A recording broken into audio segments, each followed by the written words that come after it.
Welcome back, everyone. I'm Silencium, and today we are stepping into one of the most debated corners of the Dragon Ball universe, Dragon Ball GT. This sequel arrived after Dragon Ball Z, but unlike Dragon Ball and Dragon Ball Z, it was not adapted from a manga written by Akira Toriyama. It was produced by Toei Animation, aired in Japan on Fuji TV from February 7, 1996 to November 19, 1997, and ran for 64 episodes. The main director was Osamu Kasai, the music was composed by Akihito Tokunaga, and Toriyama's role was smaller than before. He did not write the story, but he created the title with GT meaning Grand Tour, and helped with some designs and concepts. That is why the show lives in a strange place for fans. It feels connected to Dragon Ball Z, but also like a side road instead of the main highway. The story begins when Emperor Pilaf uses the Black Star Dragon Balls to turn Goku back into a child. Because those Dragon Balls scatter across the universe, Goku, Pan, and Trunks must travel from planet to planet to collect them before Earth is destroyed. In theory, this was a return to the adventure feeling of the original Dragon Ball, where the journey mattered as much as the fights. For some fans, that is the charm of GT. It made the universe feel large again, gave Pan a central role, put Trunks back in the spotlight, and moved the story away from endless Earth-based power escalation.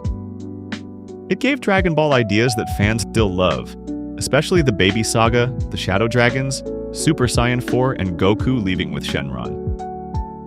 Super Saiyan 4 is probably the most iconic thing GT created. Instead of simply adding brighter hair or a new aura, it pulled the Saiyan transformation back toward the great ape origin, with red fur, a tail, wild black hair, and a primal design. Many fans love it because it feels physical, mythic, and connected to Saiyan history. Baby is also one of GT's strongest villains because he attacks the Saiyans through revenge, possession, and history, not just raw strength. The idea that the Tuffles return through a parasite who steals Vegeta's body gave the series a darker edge. The Shadow Dragons are another fascinating concept.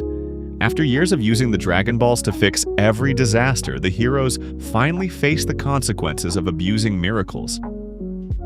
That turns the most comforting object in Dragon Ball into the source of the final threat. Seeing Goku disappear with Shenron feels like a farewell to an era.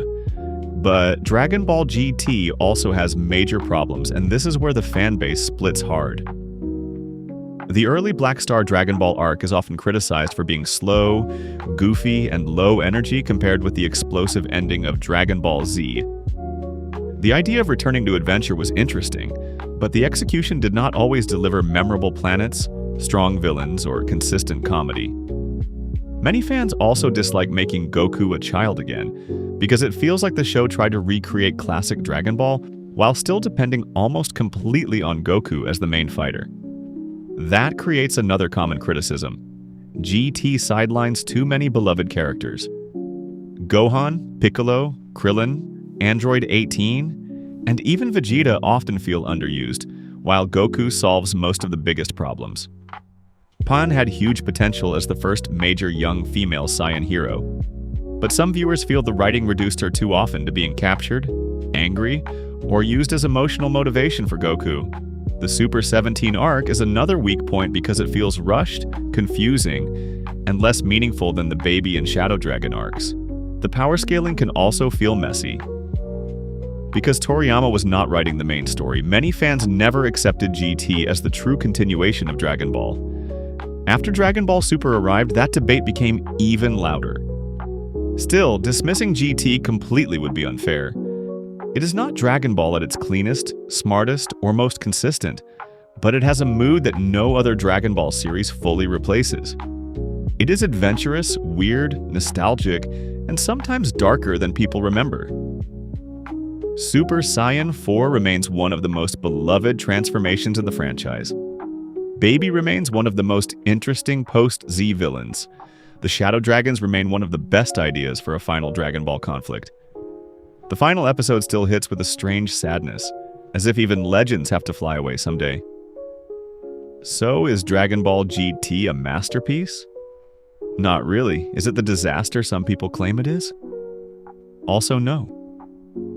GT is a flawed relic from a time when Toei tried to keep Dragon Ball alive after the manga had ended. It swings between brilliant ideas and awkward writing, between iconic designs and strange choices, between emotional closure and missed potential. It is not loved because it is perfect. It is loved because beneath all the flaws, it still carries the soul of a grand adventure.